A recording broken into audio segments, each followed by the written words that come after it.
everyone. So today I'm making the one dish that so many people asked me for, which is Aloo Gosht, and it's one of my favorites too, so I'm happy to make it for everybody. Let me show you what my ingredients are. I have my meat here. This is about a pound of meat, washed and ready to go. I have 4 medium-sized tomatoes that I pureed in the blender. I have 2 medium-sized onions that I pureed in the blender. I have ginger and garlic paste, about 2 tablespoons of that. And then I have salt, cumin powder, coriander powder, turmeric, and red chili pepper. So what you're going to do is you're going to grab a pot and put some oil in there. I put about, back a little bit. I put about half a cup of oil, and you're going to, once it's hot, throw your onions in there. Now you're going to take a couple of minutes to really brown up these onions. These onions have to get, just like they would if they were chopped up, a nice golden brown, which takes a couple of minutes. I've been frying my onions for a good 10 minutes, and I'm going to throw the ginger and garlic paste in there. And we're going to let this all blend and cook down together.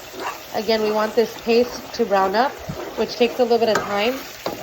It's going to take about 10 to 15 minutes to really cook down these onions and the garlic and change color to a brown color. And we want that because we are making the paste of our aloo gosht, the actual salan of it. And so what you want to do is take the time here to make sure that these ingredients are not raw.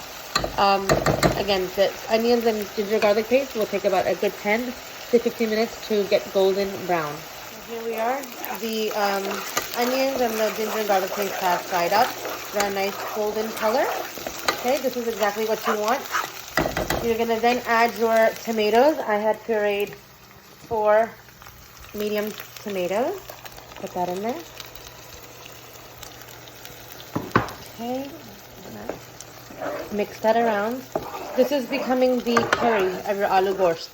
So while you make this, you have to take the time because your gosht is not going to taste good if this blend doesn't taste good.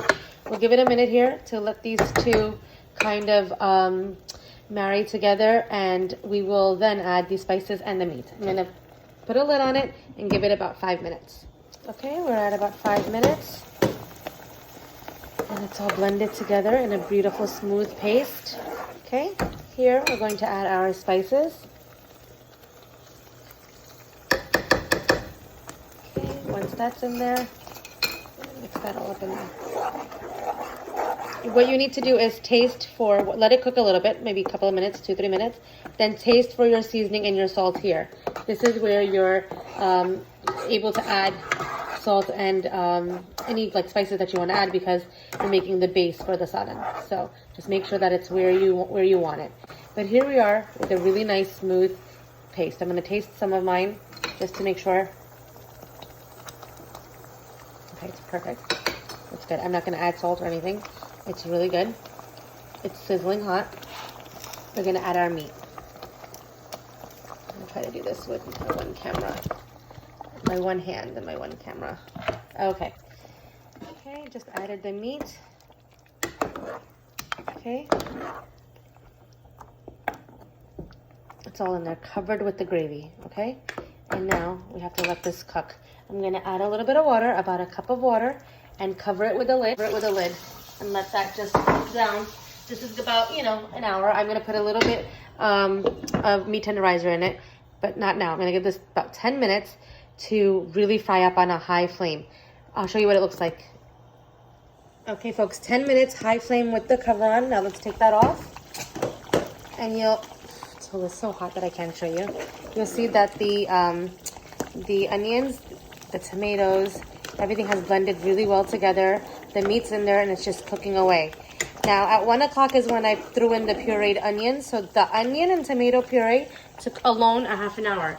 It's 1:35 now. So that alone took a half an hour. Then we threw in the meat. It's another 40 minutes. I'm going to put in a teaspoon of meat tenderizer, but if you don't have it, it's okay. It'll take about 45 minutes for the meat to cook down. I have my potatoes ready, peeled and chopped up. I did 3 potatoes, and I cut them in any shape or size I want. Don't make this difficult for yourself. If cooking was difficult, I wouldn't have done it. I like it because I can cut the potatoes how I want. My house, my recipe. Do it the way you want.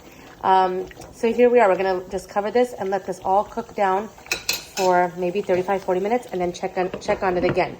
Okay, it's 1:58. We're gonna open this up. It's super hot. Let it air out a second. The curry has completely thickened up. I'm gonna add a bowl of hot water. So this is about 2 cups, 2 small cups. Put that in there. Always use hot water. It keeps the color of the salan and the temperature of the meat. If you change the temperature, the cooking process changes, and you don't want to do that in the middle of cooking meat. It takes long to begin with. So here we are. Okay, it's still cooking away. The tomato, you can still see bits of the tomato and the onion. They still have to cook and blend down into a curry, and the oil has to come up. We're going to give this another 15 minutes on high, covered with a lid, and then I'll open it up for a little while and add the potatoes. Okay, so that's where we are now. The meat is just cooking away in there. Okay, keep you posted. Okay, we are back. Okay, folks, we're at 2:10. So I've come to check on the meat, and the masala looks amazing. All right, so we're at 2:10. Put this in about at what, 1:30 or so. Here I'm gonna add the potatoes. They all go in. Okay, put that all in there. Coming together. Takes some time. Meat always takes time. Again, once you've added your potatoes, keep your flame on medium the whole time. You don't need to really high it now. You don't want the potatoes to cook so fast that they break. And I'm gonna put a cup of hot water. Add in a cup of hot water. In the meantime, get your garnishes ready. Cut up some coriander, whole coriander. Cut up some lemon. Cut up some green peppers, green chilies. Cover this up. Let it cook down for about 5 minutes, and then open it up, and we'll keep cooking it. Okay, back at 2:21. It's gonna be very hot. So I'm gonna try to show you what it looks like now. With the prep, this took about an hour and 20 minutes with the prep of grinding everything and cutting everything and showing you guys how to fry up those onions and tomatoes.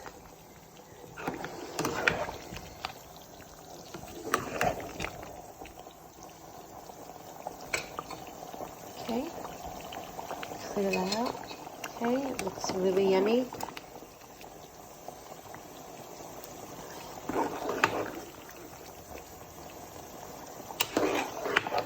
If you like the consistency thinner than this, like my consistency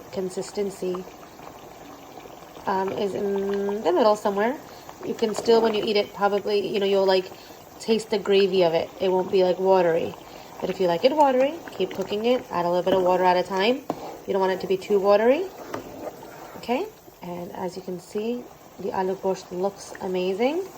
I'm going to take out a piece of meat now on a plate and see if it's done. If you can stab a knife into it and you can cut it open, yeah, that's good. See this? It doesn't take much effort, and you can cut it open. So let me show you the meat.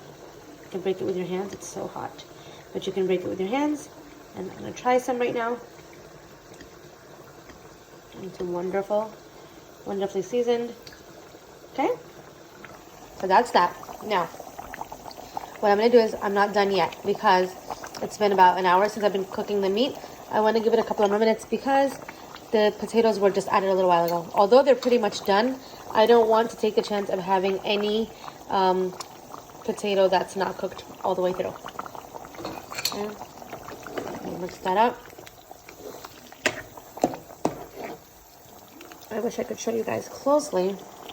I don't know if you can tell what the consistency is like this. Okay, folks, at the end, you're going to add a teaspoon of garam masala. I chopped up some chilies here, and then I chopped them in half. So I kind of gave them the sort of like, they're the small chilies.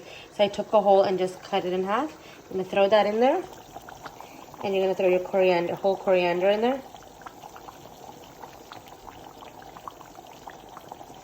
Okay, that all goes in there. That adds great depth and smokiness and flavor. Okay, I'm going to mix it up with the spoon. Okay, now I'm going to cover it 5 minutes and we're done. 226. Started at 105. That was with raw onions and raw meat, obviously. It's 227. It can be done. It's an hour, 60-minute meal. I think if you haven't made it before, try it. It's actually super, super easy. You know what it is? It's just getting the consistency of the curry the way you want it. And since you're making it for yourself the first time, go with it. Go with the consistency you like.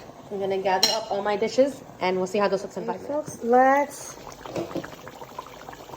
turn it down, and let's plate this baby. Most people do aloo gosht in a bowl. I'm going to do it in a plate so that you can actually see what it looks like. In a bowl, it's hard to show what all the saran looks like. Okay, so we're going to just take a nice big scoop of gosht and aloo. I got a lot of requests for this dish, so I hope those people are watching and enjoying. Aloo gosht, super easy to make. Guys can make it, the girls can make it. We're the generation that thinks that whatever our moms made was too hard. It's not. It's very easy. And that for you, my friends, is a really yummy plate of aloo gosht with some crispy naan, with some chawal, however you want to have it. You can add some lemon. I have lemon here. I like to squeeze lemon and everything. And eat that up. Okay, hope you enjoyed this video. Bye.